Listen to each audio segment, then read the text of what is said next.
we're going to move into our second panel, Beyond the Bottle Marketing. As I mentioned, really an opportunity for us to think about what can we do? Is it more about community? Is it about connecting, sustainability, packaging, and things like that?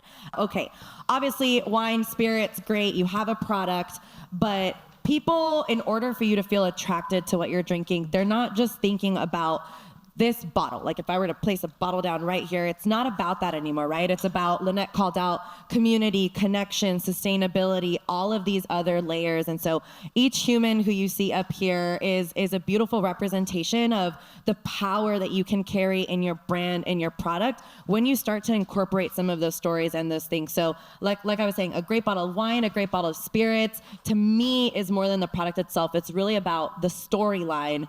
How do you each communicate that story, and how is it important to go from, you know, the whatever is the initial thing is, because it might be spirit, so it's a potato, right? Or it might be grapes and you're making wine or a cognac or something like that. But what is the important piece on how we're even beginning that communication element?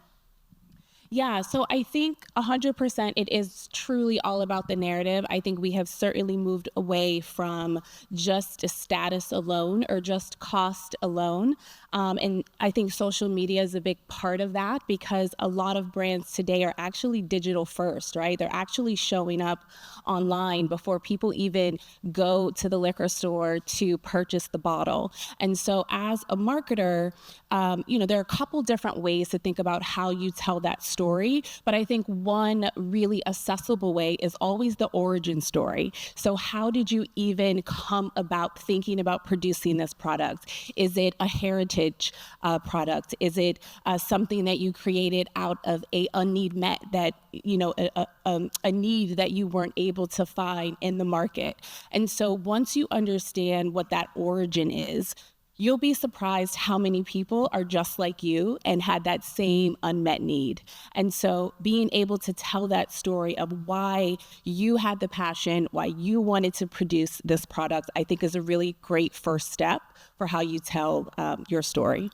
And sorry, Alicia, I didn't even give you a chance in terms of, as we're talking about communication, you clearly do so many marketing strategies as you're working with different brands. Can you just share a little bit behind Studio ER and the great organization that you've created amongst culture and really being able to do some storytelling? Yeah, absolutely. So I come from the spirit industry. Before that, I was in the fashion industry. But the connection point of both of those worlds for me was actually telling stories. And I think any kind of product generated consumer product, it truly is about telling stories. When I was in the fashion world, it was about telling it through magazines, telling it through editorial. And then when you moved into spirits, it was about telling those origin stories that I've just explained to you.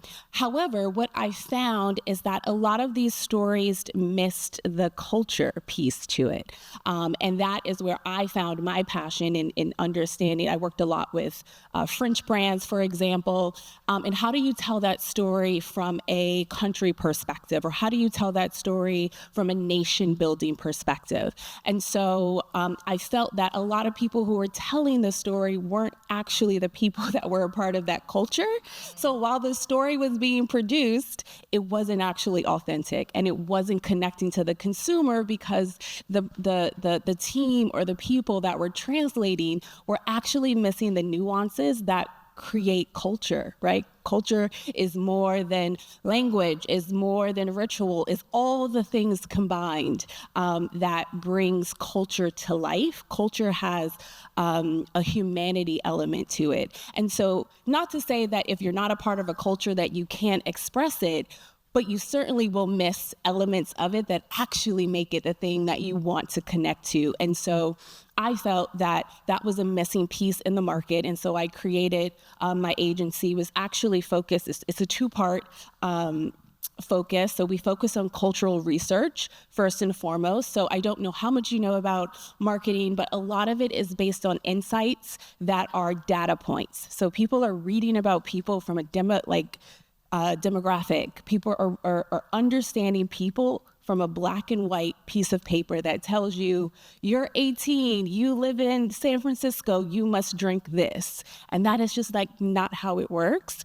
And so first we have to have an inclusive data collection, understanding of how do we even collect the insights and the research that we need to then formalize innovation.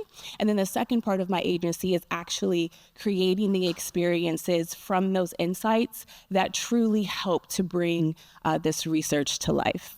Brilliant. Absolutely brilliant. So very excited to have Alicia here with us. And the culture element is exactly why we put together this entire conference, knowing that we go into so many wine conferences, even spirit conferences, and how many times do we get to see ourselves exhibited in those spaces, talking about things that impact our communities, our culture. And so I'm just really excited to have all of these amazing panelists here with us. Gerardo, you wear many hats, many layers. As I was introducing you, can you share a little bit about yourself? And then going back to that question, especially as somebody who does so many different things, and you know, you are also a wine consultant for a couple of different brands.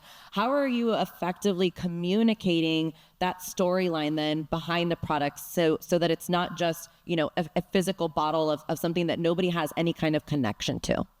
Yeah. So yes, I'm a consultant for multiple brands. I have my own personal brand, Anaya Vineyards. To me, each bottle has a story, you know, so how you're going to communicate that is very important for me. With my brand, I like to communicate my culture, my heritage, and I also like to express or being open of my winemaking procedures on all my bottles, on all my wines. So I like to be very transparent, you know. Sustainable is very important for me. Showcasing my heritage, showcasing how we got to this point with my family to create that brand or that bottle. I think that's important. And with all my clients that I consult with, that's the main, always the same communication that I have with them. What is your story?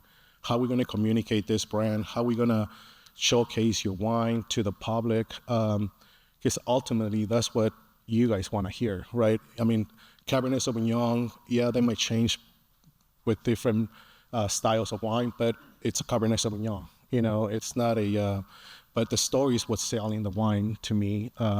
So that's very important for me to showcase the story behind the bottle. Absolutely. Yeah. And Gustavo, for you, you obviously have your own brand, your own label, Orisha Sotelo. You're also the director of winemaking for Scribe Winery. If you haven't been there, it's absolutely amazing. How is it that you're communicating, even when it comes to both of those brands? You know, Scribe is very different from what you're doing at Orisha Sotelo. So how do you communicate those stories behind when you're working with each of those brands?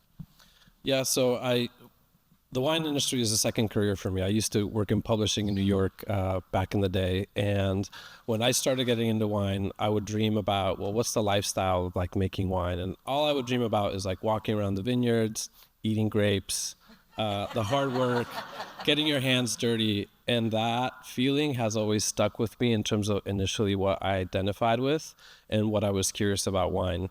I didn't really start drinking wine till I was maybe 25, 26 years old.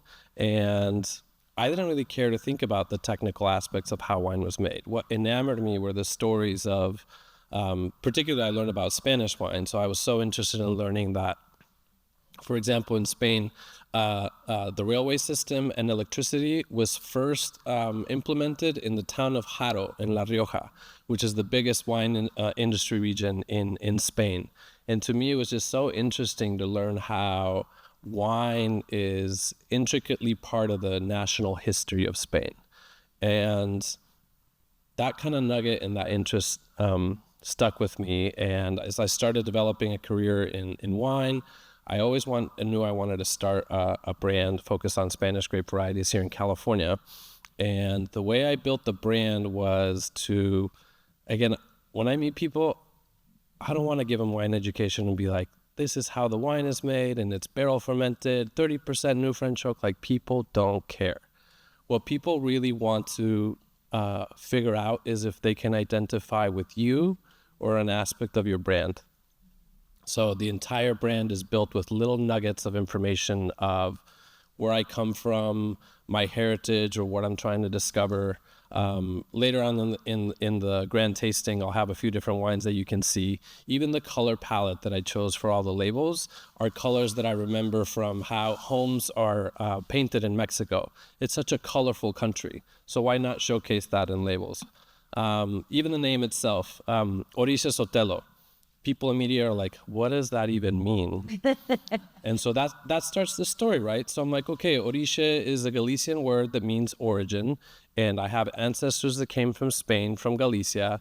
And I have a brand that's focused on Spanish grape varieties. Immediately, they're interested in knowing more about me, maybe interested to know more about, well, where's Galicia on the map? Like, the conversation, again, isn't about, let me try to explain to you something technical about wine, but Malolactic fermentation.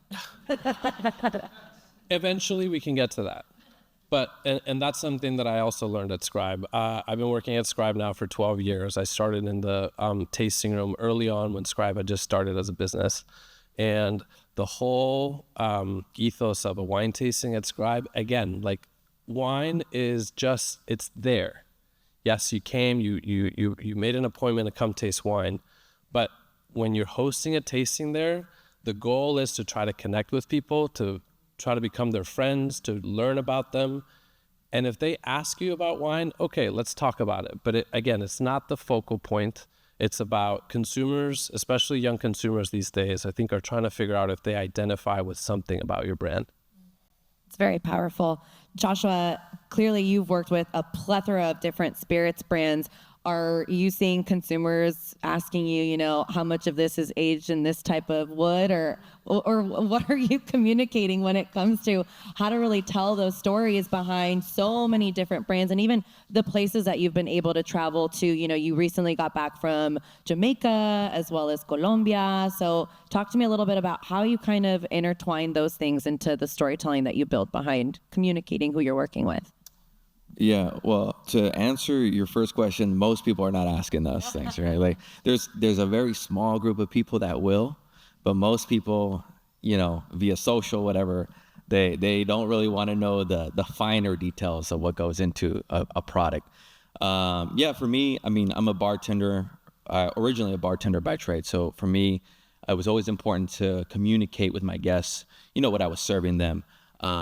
You know, and kind of just back and forth, and you have guests come in, you know, and they're really interested about something, maybe a spirit, maybe a cocktail. So, you know, aside from giving them the flavor profiles of a drink, something that, you know, that is more kind of something that they're going to enjoy, you know, go deeper to, you know, what it is, where it comes from, tell them a little bit of the story, the history, things like that. And I found that a lot of people are very interested in those things, right? And connecting kind of the dots.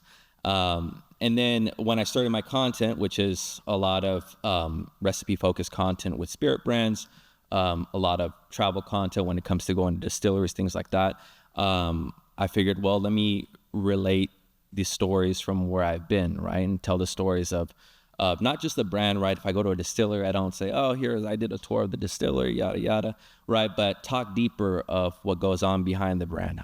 For example, I've gone to Mexico plenty of times to work with several tequila brands.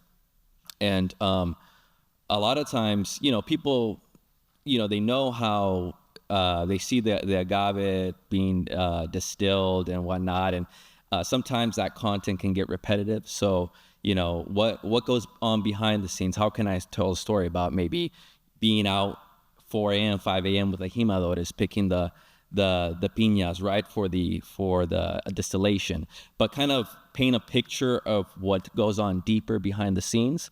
And a lot of people are very interested because it not only sells the brand, as to say, but it also helps them find some connection into the culture, right, and to the behind the scenes of what goes on in places that maybe they're not familiar with and they don't know. So that's kind of how I do things when I create and visualize concepts. Joshua, also, if you don't follow him on Instagram, by the way, follow everybody here who's on Instagram, but has some really tremendous videos, and you can really understand as well the storyline. And I actually DM'd him one time, and I was like, yo, when you did the Tequila Volcan, it literally had nothing to do with the tequila, but all I wanted to do was go buy that tequila because of the video that I saw of him in like this old hacienda chapel that happened to be on the property there. And he like started to tell just a very different story. So the power of storytelling beyond just here's a bottle of wine, let me sell you on the technical information. Like as an industry, whether we're talking wine, whether we're talking spirits, I think that's one thing that the wine industry can really learn from, and that these two gentlemen in the center here are really talking about, that the spirits industry and how we market that does so well. And that's a really great way for us to be merging this festival, is how can we all be learning from one another. Now, one of the biggest things that all of you probably run into, right, are marketing. This is obviously called beyond the bottle marketing, right? Marketing can have a lot of buzzwords, natty wines. I think Brianne mentioned that earlier, right? Sustainability, Lynette brought that up earlier.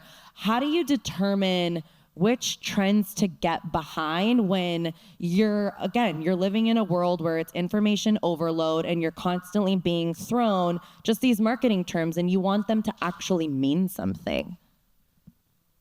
Yeah, I can jump in there. So I think we have micro trends and we have macro trends. And so the way that I to describe the difference between those two, micro trends are going to be those digital trends that you're seeing on social media. So it's going to be the demure or the brat trends that are happening that are really quick. You know, maybe they'll last a couple weeks to a couple of months. And then you have macro trends that are more connected to cultural shifts that are happening. So let's think of something like low ABV or no ABV alcoholic products, right? When they first came on the market, right after the pandemic, it was more of a micro trend. But then we realized that because of what was going on during the pandemic, right, a lot of people were over consuming. A lot of people saw different relationships to alcohol during that time period. A lot of people also had different or wanted different things for their lives, right? People quit their jobs. People decided to spend more time with their family. There was a whole shift on how people wanted to live in the world in terms of their wellness, their well-being. And so we see that now it's actually become a macro trend. And so first, you need to understand your brand strategy, whether it's a personal brand or a product brand. So brand strategy is long-term planning. So where am I trying to position my brand in terms of long-term? And then you have to think about your short-term, which is your marketing tactics, right? So marketing is short-term, brand strategy is long-term. And so depending on where your positioning is, what you want to focus on, you sometimes can jump on some of these short-term trends if it connects to your brand essence. Does it actually connect to what you're trying to say in your brand? Does it actually have real authentic connection to what you're trying to say, what you're trying to position in the market?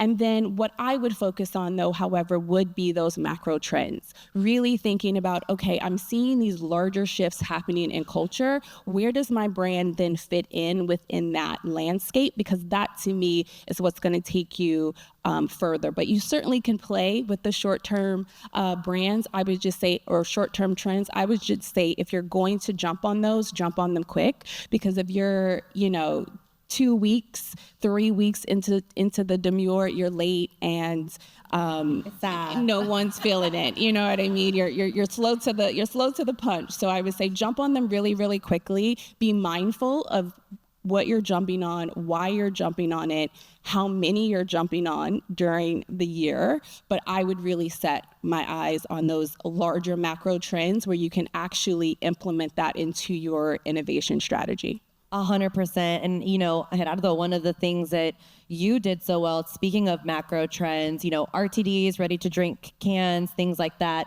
even how we're changing packaging, right? You've done something big with Los Cuernos, but I don't just want to isolate, obviously, all of the other hats and brands that you own. But can you speak just a little bit first on Los Cuernos and even how that approach is in terms of you clearly got on that trend? Yeah, so Los Cuernos, I got in touch with this group from San Diego, group of sommeliers, and salespeople that were selling wine, they brought to my attention to bring something new to the industry where we were showcasing good quality wine in a can, and when they first brought it to me, I hesitated because I wasn't ready for it. I wanted to continue doing the traditional method of wine and bottle, cork, screw cap, maybe. But when we started talking and actually seeing what the industry was going for, being sustainable, being transparent with the consumer, it makes sense, right? I mean, the target that we're getting with the cans it's unique. It's concert venues are picking up those cans. They're fully recyclable, so the venues love that because they don't have to deal with the bottles, they don't have to deal with the corks, with glasses. They can just hang a can of wine and throw it on the recycle bin. So that was it is a very interesting project for me, and it's developing to be, I feel like that's going to be like the next trend that is coming, or it is already a trend, but it's becoming more popular in that aspect, being sustainable, being transparent to the consumer. 100%. Sustainability is huge, and as well as the packaging, it goes back to the experience that we keep talking about on how are people interacting with your product, right? People are going to concerts. They're looking for experiences, and if your product happens to be there in a way that meshes with their lifestyle on the go, I think all of us feel like we're back on to being hamsters on a running wheel, even though COVID totally gave us a time to take a pause on that. But it definitely plays into the lifestyle that people have. And for you, Gustavo, I don't want to just think about sustainability in terms of maybe the usual way we think about sustainability. There's also a lot of sustainability across like different varieties that you're actually growing, especially when it comes to winemaking. And both of you actually share that in common. So maybe Gerardo, if you want to share a little bit first about some of the sustainable grapes that you're working with, and then we can move on to Gustavo. I also want to say one quick thing. He's being very modest on his canned wine. It is actually the premier canned wine at some of the major sports stadiums in California. So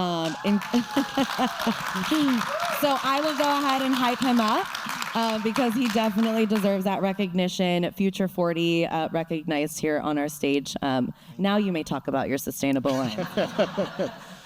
Yeah, so I'm a winemaker. I've been making wine for the last 18 years. And to me, the wine is made in the vineyard. So it all starts there. How you going to farm sustainable to be able to showcase that in the bottle, right? So that's very important for me, how we're going to be farming. I'm a third generation farmer. My grandfather worked in the fields as a bracero program when he first came to the United States. My uncles planted the vineyards, and until this date, we like to make sure that our vineyards are being farmed for future generations, and I think that's what I like to express in my bottles, especially with my own brand. I like to say that they're low intervention, but it all starts in the vineyard, so I like to focus a lot on the vineyards and the varieties that we grow. Obviously, majority of our grapes go to different wineries, larger volume wineries, and there's a different procedure for those farming. But for my brand and for my brands on all my clients, I like to be very respectful to the soils, to the varieties, and being able to showcase that in the bottle. It's very important.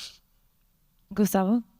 Yeah, when I first joined the wine industry, one of the first jobs I had was as a viticulture intern for a big conglomerate here in Napa at Treasury Wine Estates. And one of the first projects that they had me working on was doing temperature research to try to figure out where climate change was headed, looking at the year 2050. And they were trying to figure out where they need to acquire land so that they can continue to grow Pinot. And the map the models that I saw look crazy. It's like it was all coastal. Marin County was where they were thinking they need to plant a lot of Pinot. I don't know how you can afford land in Marin to plant Pinot there. There are some vineyards, but it's not enough. And, that's when a light bulb clicked in me. I'm like, well, maybe Pinot isn't the appropriate variety to be growing in California anymore, or maybe more long-term. And again, I fell in love with Spanish wine back in the day. And I remember from my classes that I took in New York that in Spain is a much warmer climate than is in California. And if you look at models, like the climate here in California is looking more and more like Mediterranean or inland in Spain. And so a lot of the varieties that are native to Spain are already drought resistant. Varieties that I work with, like Albarino, has a very thick skin. So there's less of a chance that they either get sunburn or that they're also more disease resistant. These are luckily the varieties that I like to work with, but in a sense, yeah, they seem to be a good sustainable option for the future of wine growing in California.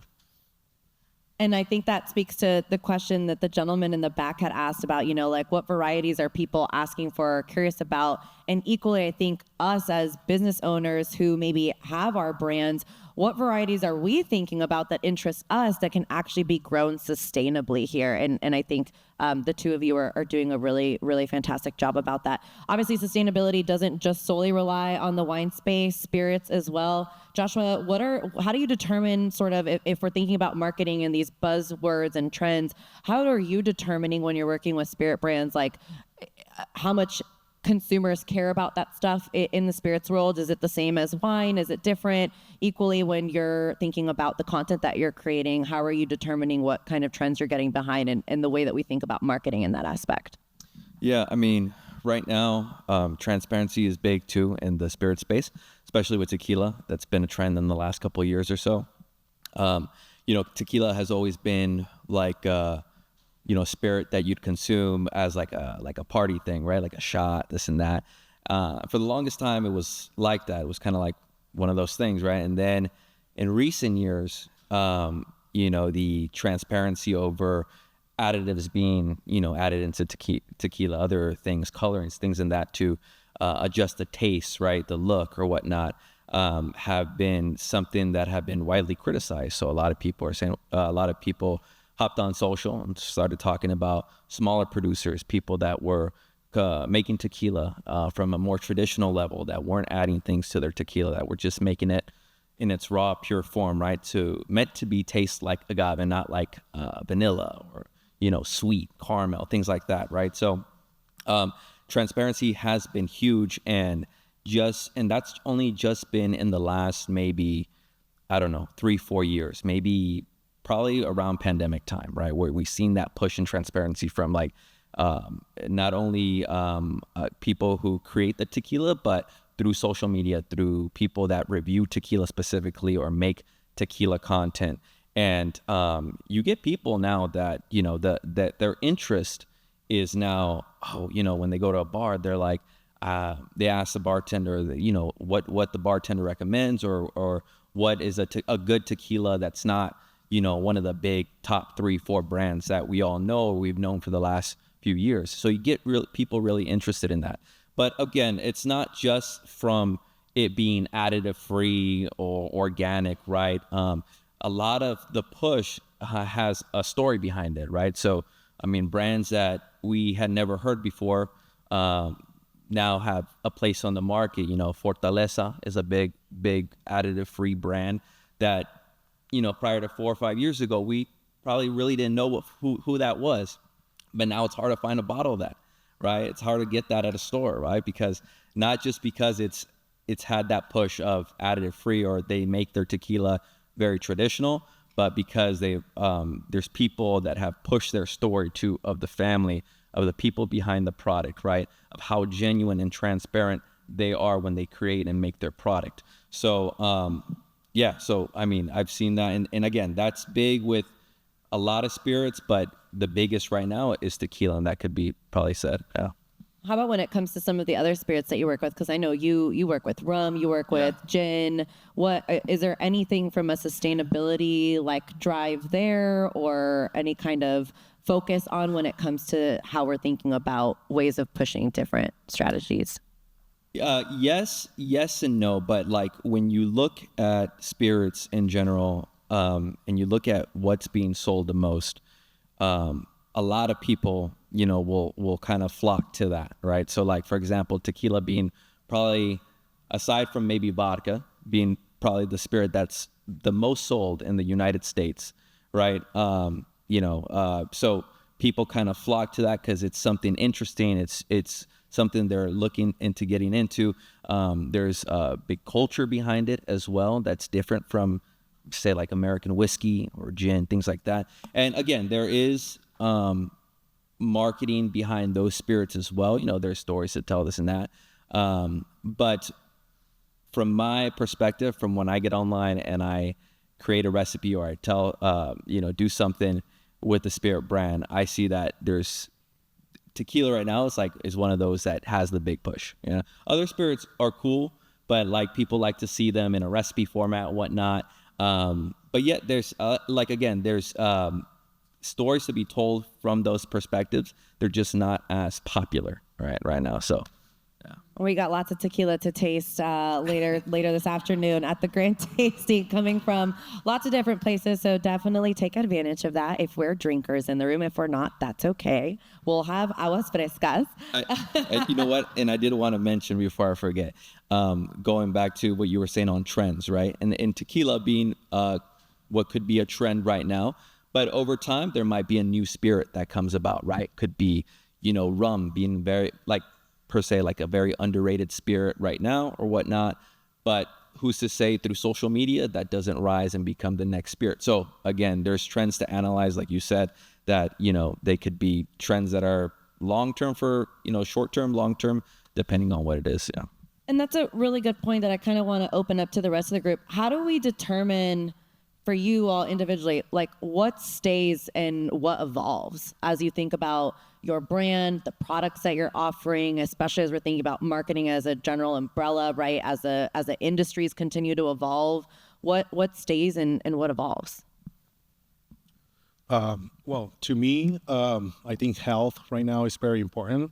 I think we have so many tools online that we can search, for anything, right? And I think being transparent in what you're putting in your wines or what you're drinking, and what we as a winemakers put in our wines is very important. So to me, that's very, very, very important. To be able to tell the consumer, these wines are as natural as possible. We're trying not to add any chemicals, and I think that's one of the trends that I think is going to just continue to grow, just because as we get more tools in our fingers, I think health is always going to be the main key. Do you think that means that we need to start, and I know there's a big conversation in wine about this, changing the back of labels or information that we're adding on to our labeling and things like that, or do you have any opinions on that? Yeah, I mean, we done it with the cans. In the back, we say how many calories, how many, what's the alcohol, sustainable, recycle, and we have a little bit of a description of what the wine has inside, or what the can has inside. And I think that's something that consumers really enjoy seeing in the can, besides us talking about it. Yeah, I think having ingredient information on the back of the label is also important just for transparency in the industry, and will help clarify to a lot of these buzzwords that are thrown out, like sustainability or natural wine is all organic. The reality is, like, the price point that natural wine has to sell at to hit a certain by the glass price point is very low. To farm organic grapes is very expensive. I think the reality is that there's a lot of grape growers that are telling winemakers who don't know any different, yes, this vineyard is farmed organically, and yes, I can sell it to you at the price that you need to, so that it lands on the glass at the price that you need it to be. If there was actually more accountability in terms of what's on the back label and the traceability all the way back to the vineyard, I think would also provide a lot more insight into the struggles that there are in making wine. It's very hard to make a living or start a small brand and try to get your bottle at a by the glass price point, because you basically have to sell your wine at more than sometimes even 50% off what you're trying to sell it off yourself. And I think consumers need to understand more of the realities of what it costs to make wine, especially in California. Yeah, and especially if they're looking for something that's organic or, you know, all these other things, we want to have our cake and eat it too.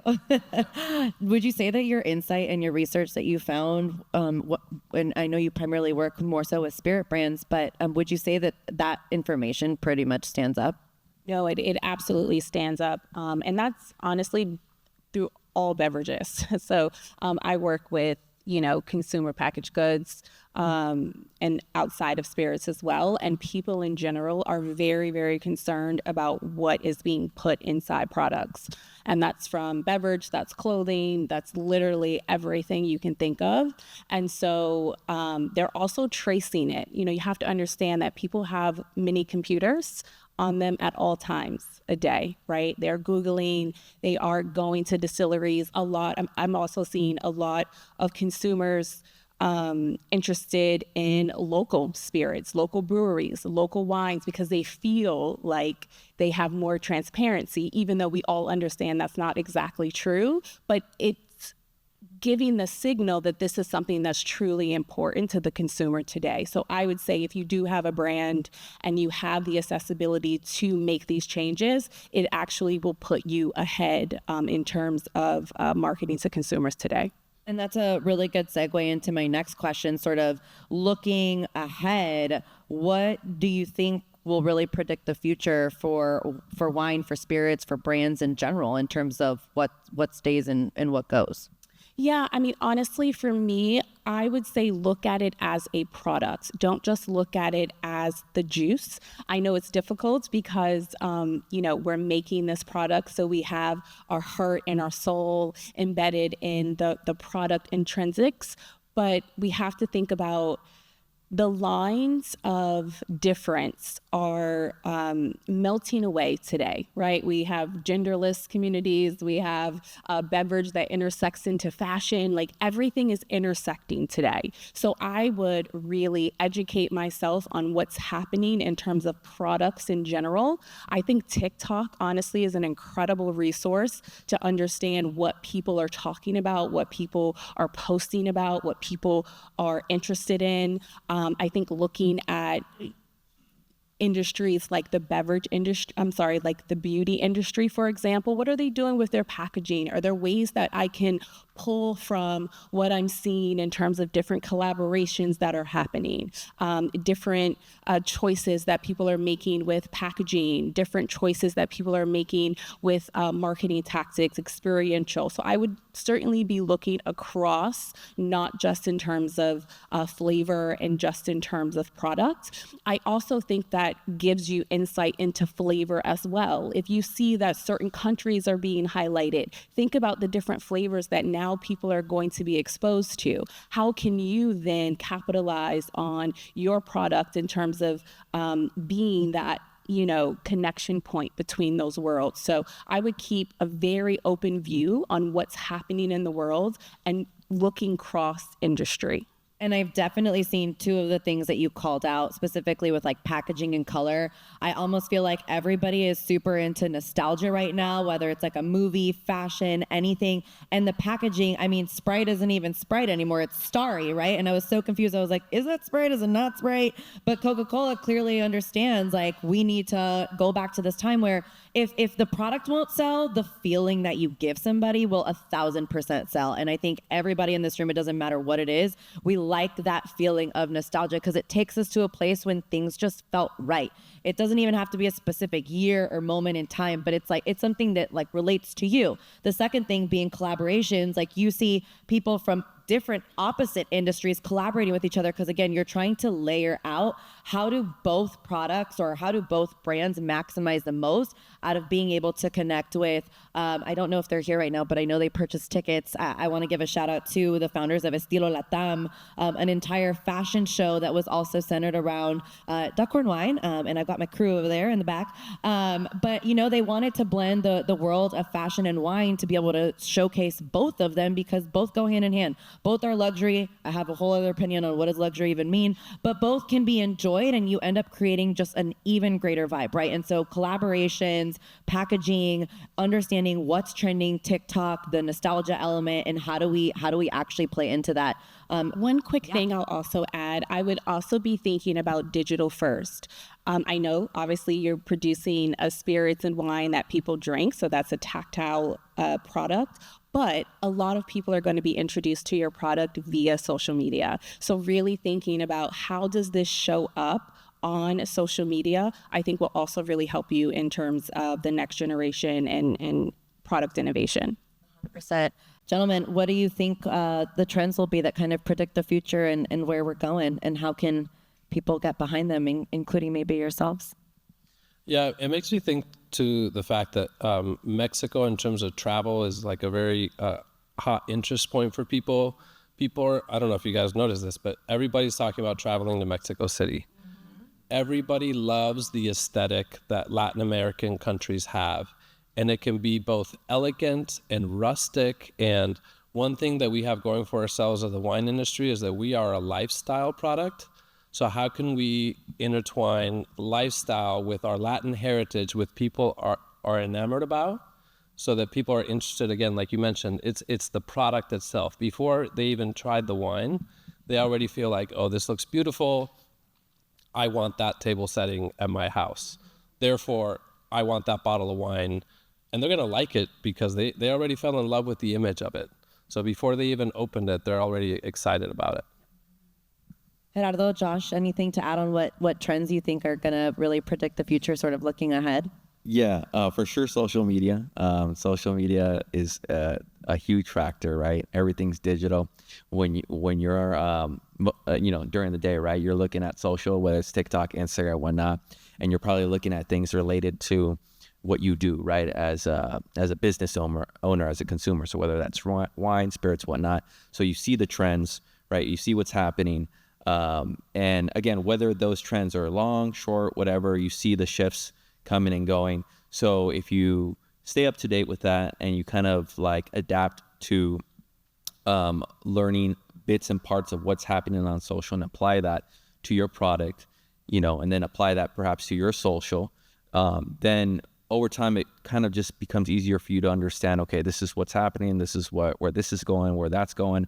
And it could seem challenging at first, right? Because we're so on our phones all the time and we're always consuming. But, if you target yourself to understand, okay, what's happening in these areas that are maybe kind of related to what I'm doing as a business, as a consumer, then, it can be helpful to see where that's going in terms of maybe your brand or your product. And, I do want to add about the Mexico City, what he said is so true. I get on my TikTok, and just as an example on my TikTok, and I've been twice to Mexico City, and first of all, there's a bunch of people from Europe and United States that live there already.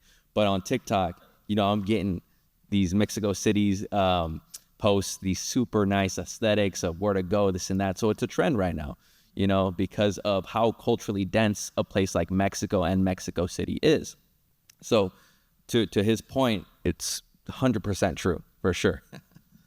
How do we think that impacts? Because I also get the sensation that people are so curious to go explore because they are seeing how others are engaging, across other places that aren't the United States. So when we think about Napa, and Napa being, this premier wine growing region, but there's interest to go elsewhere, how do we sort of get people to come, I don't want to say come back home, but to equally view Napa as that maybe next destination? I can't remember the publication, but somebody recently listed this as one of the best places to spend your honeymoon and get engaged. I don't know why they would say that, because this place is very expensive. But I guess it's a great honeymoon, right? I'd rather go to Mexico City. But I think it calls also to the question on how do we get people to come back and actually enjoy what we're producing here, because we equally want to be the hot destination that's currently trending. That's a challenge because Napa is so expensive. Like, people are not visiting us because it's so much cheaper to go to Mexico City. And again, for example, as a small brand, I don't have the budget for a tasting room. So I can't provide the aesthetic or the experience that I would love for there to be offered in Napa. But I think events like this, events like La Onda, opportunities for us to showcase our culture and people to be able to identify with, like, oh, those kinds of events are being put in Napa, then yes, Napa is for me, and somehow figure out how to make it more affordable for people to come up. The reality is, how many young people are actually spending $500 for a bottle of wine? So how sustainable is the Napa wine model too? I don't sell those kinds of bottles. I try to make wines that are more approachable. So I think it's a challenge for Napa and Sonoma for sure. I'll also add, I mean, the next generation is obviously super important, but they're not the only people living.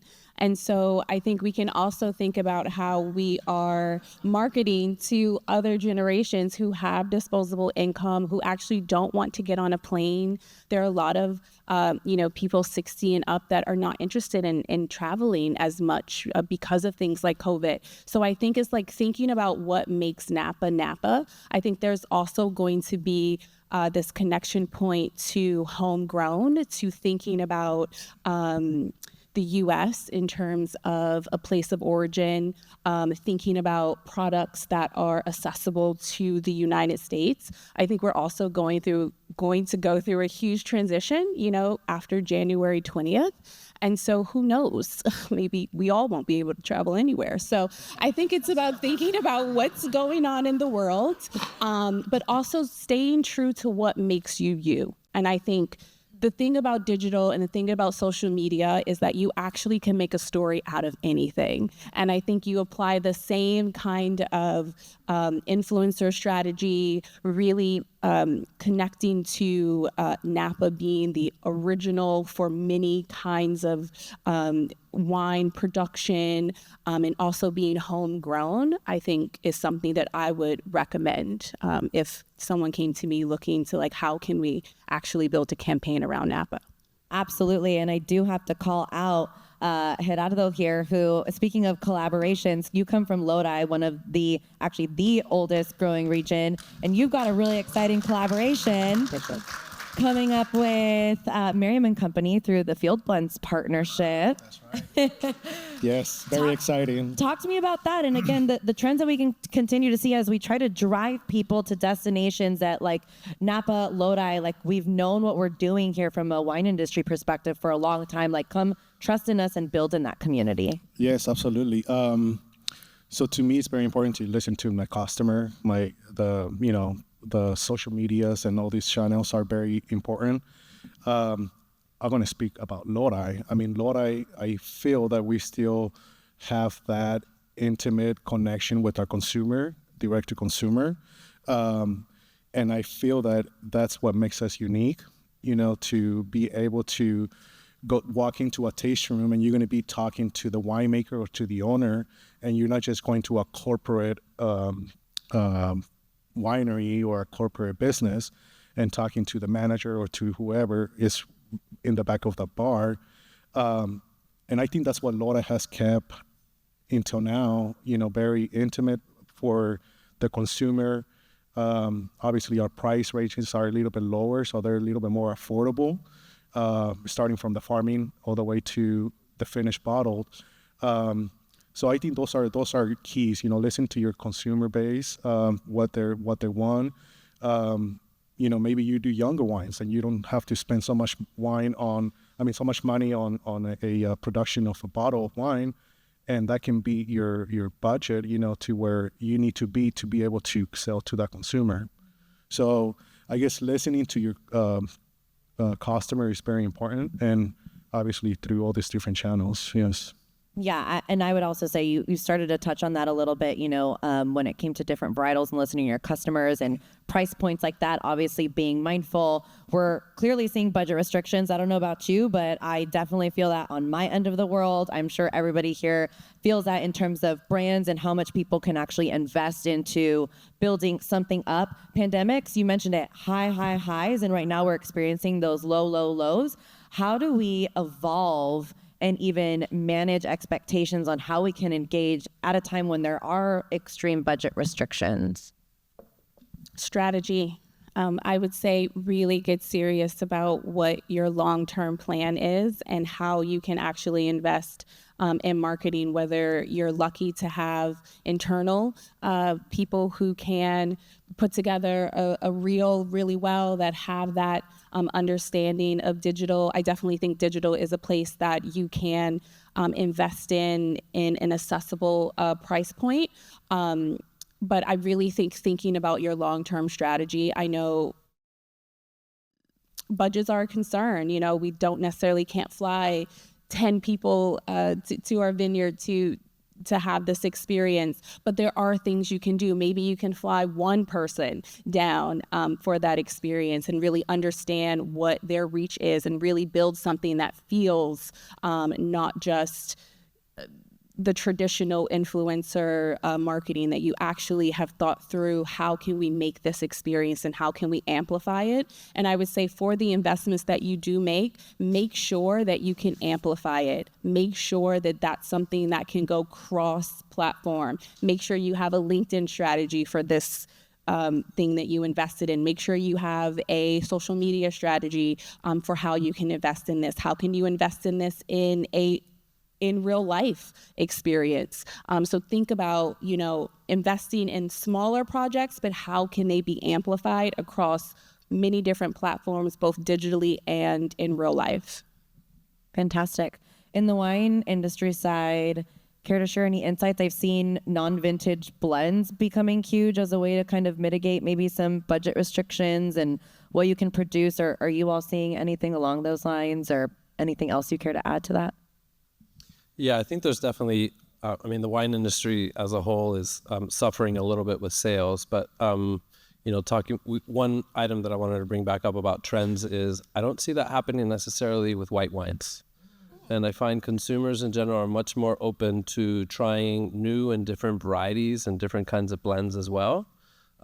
Most of the white wines that I produce for Orixa Sotelo are blends, and they're from varieties that Albarino is relatively easy to pronounce, but there's other grapes that I use like Techadura or Godello. People are like, I don't know what it is, but I am willing to try it out. So I think also maybe thinking about shifting your wine program away from red wine for a little bit and leaning more into white wine could be a good option, because that's where we're seeing success in our brand.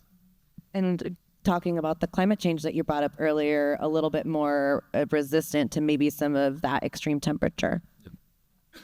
Anything else that either of you gentlemen care to add before we open it up to the group? Yeah.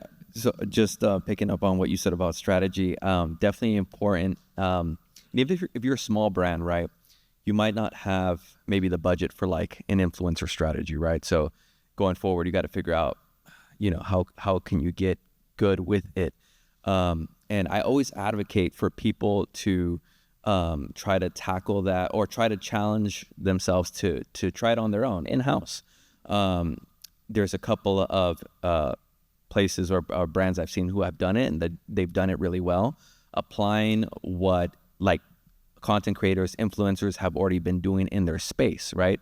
So instead of hiring them out, have somebody in-house do something similar and see where it goes. For example, there's a bar in Hillsburg called Duke's. I'm sure some of you have been there if you're local to the area, but cocktail bar, right? Like any other. And they started making in-house videos where they're making cocktail recipes. And the person behind the video, she's, charismatic, charming, witty, and she gets down to the cocktail, the story behind it. And it's like, most of the videos or reels are like maybe, 50 seconds to a minute.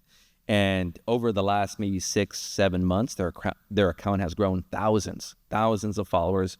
And not only does that showcase, people coming back because they want to see the cocktails, but it's from their page. So it's marketing their own bar for people to come to go to, right? So the idea is, and again, they're simple cocktail videos. Like there's not a huge setup, maybe one camera, some lighting, but they got it down to a place where it's like they can do it on their own and they don't need to hire somebody outside. They don't need to hire a marketing team to come and shoot photos for them, this and that. So they're saving that money. They're putting it in-house, investing in themselves, and then doing that consistently. So, if you see certain things from certain creators that are kind of doing something similar to like wine or in that space, take notes, see if there's ways you can apply it in-house and see where it goes.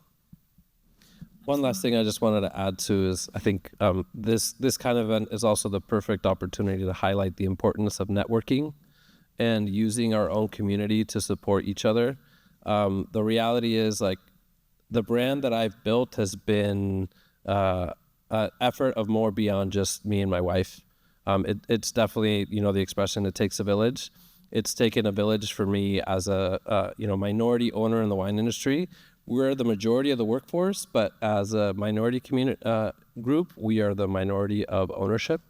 But within this room, there is every single part of the sector here. There's wine buyers, there's somms, there's vineyard growers, there's winemakers, there's people that are really well at marketing. So, again, the wine industry is suffering right now, but within our community, we can help each other out so that we can at least succeed in the smaller sector. 1,000%. I would absolutely agree with that, which is exactly why we love opening up Hispanics in Wine and Spirits as Sip and Sabor to anybody, consumers, trade, because I think it's equally as important for us to have conversations on how do we support and learn from one another so that the industry doesn't get this like terrible, downer, Debbie Downer attitude that's kind of attached to it recently. I want to go ahead and open it up to the group and see if anybody has any questions. Do you still have the catch box? Oh, well, we've got the catch box right behind you. Yeah, for the panel who have brands, who exactly is your target market? Is it Latinos or is it? Can you enlighten us in that? Go ahead. No, not just necessarily Latinos. I think I'm being seen at different demographics in my brand in particular. My brand is being more focused on the food industry, so the restaurants. My brand, we grow different varieties that may go with different cuisines, and I think the demographics that I've been getting, it's broad. It's not just in a specific Hispanic community. Obviously, we like to showcase that more to our Hispanics, to our community, but it's been grateful that I'm in different types of ethnicities. Yes, I would agree too. I mean, there's a lot of edge on the brand in terms of it being Hispanic owned or having a Hispanic flair to it. But the audience that I've been able to capture is more of a younger wine drinker as well, that's more curious of trying these more obscure varieties that we work with.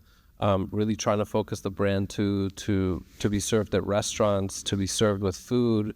Again, the aesthetic of it, and trying to go to those Mexican restaurants that really pay attention to what that tabletop looks like, and then have a beautiful bottle of wine with a label that identifies with that whole scene has been very important to build a brand too. Any other questions in the audience? Yeah. That far. Where do you see your greatest success and price point for, per se, your average mid-20, young 30-year-old that's going out for couples night and ordering a cocktail followed by a bottle of wine? And what kind of margins are we making on those sales? I mean, to get our wine to be served by the glass at a restaurant, no more than $16 a bottle sold to the restaurant, because that's what it's going to hit BTG. And the margins can be small, especially because, again, we're trying to grow with vineyards that farm more conscientiously too. So the margins end up being 30, 40%. Anyone else care to add to that? Yeah, I kind of agree with Gustavo. It's just same. For me, it's also the same. We try to go by the glass, and it's always in that range between, $14 to $16. And we always trying to, obviously gain more return. But I think it all comes from the beginning, right? How you're going to produce a bottle of wine to be able to get more profit off of it, especially when you go to like by the glass or wholesale in general. So sourcing fruit from quality, and also being able to budget for the production and cost is very important. Preguntas? Yeah, so I had a question, and what you said, Gustavo, resonated with me with respect to being the majority of the workforce, but minority of the ownership. So in that respect, for Gerardo and Gustavo, and having you two grown successful brands, what is the one thing you would have done differently for each of your respective businesses? No pressure. I know. Maybe not trying to do it alone. There's strength in numbers, and maybe partnering with other similar producers in a production facility that also turns into a tasting room. I have a really small megaphone from which I'm trying to project to the outside community. So the brand's now 6 years old, and every year you just got to pound the pavement. And I think, again, if we start building a larger voice, or putting together budgets to try to pay for like a community kind of tasting room, might help us all. Yeah, for me, it's a little bit different. My brand has been, I want to say, a little bit neglected, just because I have helped develop other brands, and my focus has been that for the last couple of years. So I guess it's kind of, for me, it's kind of like, it is my brand. I'm trying to grow it. I'm at that point now where I can say I have the time to be able to focus and put all the effort on it. So yeah, that's. I will add one more thing, and that it's also maybe sticking to your strengths. For the last 6 years, I've tried to do everything, like marketing, creative, social media, writing content for wine club releases, running the wine club, making the wine, sourcing the packaging, and I have a full-time job. And now I have a 6-month-old baby at home, which that's why I'm here, because my wife is thankfully taking care of the baby, but it's definitely not sustainable. So now I'm finally thinking about, like, okay, I need to be smart about what I can actually do and what my strengths are. And I'm the face of the brand and the ambassador of the brand, but I don't need to do everything else. That's definitely powerful. And I feel like both of you might even be able to speak to, because you both have also very successful businesses. Is there anything that either of you would have done differently? I mean, I'm in the beginning stages, so I'm at the doing all the things. But I think it struck me in terms of saying not doing it alone. I think when you have an idea, especially as a person who's a part of a marginalized group, I don't see a lot of people who have done what I'm doing right now. And so the first instinct is to think that you have to do this all by yourself, when that's not necessarily the truth, right? And so I think being able to open up and be transparent about the difficult road that entrepreneurship offers, especially when, you don't necessarily have a trust fund, or you don't have multi-generation products or wealth being passed down, and you are going against the odds. I mean, at the end of the day, all of us in this room are going against the odds. And I think speaking out and just being in community, I think events like this is so important. Even if someone can't actually help me in my business, it's being in community with all of you and being able to exchange that energy of being visionaries and really pursuing legacy in terms of helping to shift that us always being the workforce, but not being the majority of ownership. And so it's difficult, but I think it's really important for us to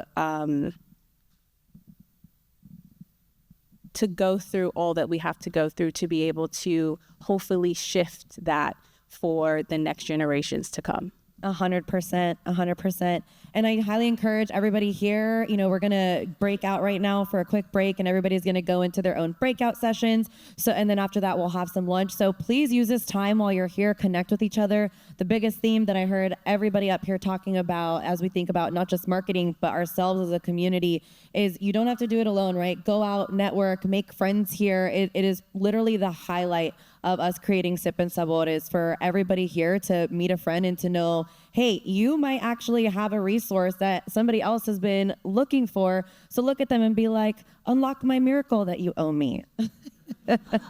Yeah, Tim, go ahead. And can we hand him the catch box really quick? So as far as this is a spirits question and wine, so we all worry about marketing budgets, right? And so would you guys say put more towards events, more, and you touched on this, more towards influencers, more toward tasting? Like, where would you say focus should be majority-wise? And how do you quantify that? That's my follow-up question.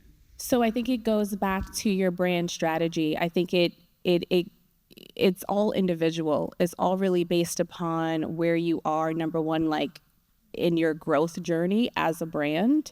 And I think it's also important to understand your product strength. So I think, he touched on entrepreneurial strengths, but I think it's also where is your product actually leading in the market? And you should probably lean into that. If it's, highly aesthetic and it just has this viral appeal, 100% focus on digital. If it's something that you really need to tell the story, you feel like it's something that is best expressed in real life, then focus on experiential. But the first thing that I would focus on if I had a new product, honestly, would be brand strategy. What is your long-term plan for this brand before I would ever invest in anything related to marketing? I think once you have that plan for yourself, as you start to get more investment, as you start to get more cash flow, then you can start investing in the marketing efforts. The thing about marketing is that it also takes consistency. So if you don't actually have the revenue to keep it up, you're going to have like peaks and valleys. It's not actually going to take you far. But if you get with an agency that can really help you plan out what your actual brand strategy is for the next year to 5 years, then you actually have a plan that you understand, and you understand every time you're making a marketing decision that it's like, okay, this is getting me from seed to growth. This is getting me from growth to grocery store. Like, you understand that plan for yourself. So that would be my recommendation. Yeah, I kind of have to agree with her. In one of our particular brands, Los Cuernos, the canned wine, it's been in the market for the last year. And our first strategy was we're just going to go through social media and work as hard as possible, be consistent. And I think that has given us so much in return, and it's a free tool, literally. I mean, we just were filming ourselves, or my partners were filming themselves, and we started getting calls from distributors. Hey, we would like to see what product you have, we would like to taste it, and for us that was a very big tool to start the brand. And it's been in the market for about 1.5 years the most. And like Gabby had mentioned earlier, we were able to put our wine in different stadiums, different venues, concert venues, and it's just by that little piece of social media that had helped us. And the consistency, yes. I think we have time for one more quick question if anybody's burning, and then we're going to go into a break and then break out into our sip sessions. Go ahead. Just curious what marketing budget would look like. Is it? I've heard anywhere from 5% of gross profit to 10%. Can you guys just talk about that? And then also, as far as boosting posts. For the gentleman, Joshua, how often would you boost a post, or is it just when it's something really interesting? What would that look like? First question. The first question, probably better suited for. What was the first one? Yeah. First one is Was marketing budget. Marketing budget. What does it look like as far as a gross profit? Is 5%, 10%? That's what I've heard. But I mean, I think it depends on where you are, and I think it depends on what you're getting. Are you getting a brand strategy? Are you getting someone to do an influencer marketing campaign for you? So I think it just depends on exactly what you're looking for. I think I wouldn't be doing percentages of growth yet until I had like an actual team. But if you wanted to work with an agency to like set you up for a brand strategy, I would say anything from, around 10K would be what that investment would look like. But then if you wanted to do an influencer marketing campaign, depending on how many influencers you want, that could be 5K to, 7,500. So I think it just depends on what you're looking for, but I wouldn't look at it in terms of growth. I would look at it more project-based until you're actually ready to invest in like a marketing team. And that's then when you're applying a certain percentage of your growth to function that team. Yeah, I haven't had much of a marketing budget until now this year, and that's just because I don't value my time and I don't pay myself for that time in these past few years. But now again that I'm, struggling with trying to keep everything afloat, we are going through this exercise of trying to figure out what we think is worthwhile. And the number, I'll be honest, the number that we're feeling comfortable with is about 7% of gross from where we're at right now, and the things that we feel we need help with. As far as boosting, you might be able to speak on this more. Because as a creator, I don't per se boost my own posts, but I do have brands who allocate budget to work with me, but then also boost the post that I've made for them as an ad. You might be able to have more insight as to yourself. Yeah, I mean, I would say focus on being consistent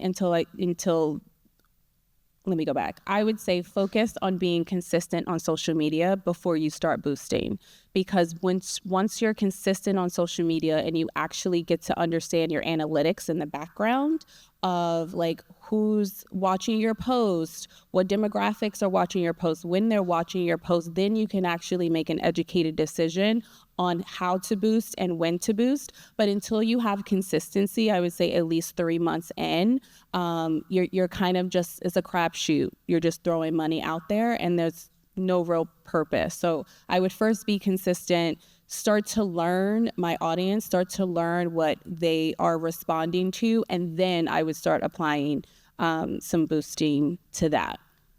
Does that answer your question? Yes. How about hashtags? Yes, no? What's your thoughts? I mean, hashtags, I don't want to say they're obsolete, because they're not, because in terms of how the algorithm works, it is a category signal to the algorithm in terms of like, okay, like this is about tourism in Napa. However, in terms of people finding you, that's not how they're finding you, right? Like, so I would say keep the hashtags to a minimum. What I would be focused on is authentic storytelling. And I think if you have authentic storytelling, whether you have 30 hashtags or you have 0, your audience will find you and then your engagement will grow. And that's what you're really focused on, is engagement. Thank you so much to our incredible panelists. Absolutely tremendous wealth of knowledge, wealth of resources.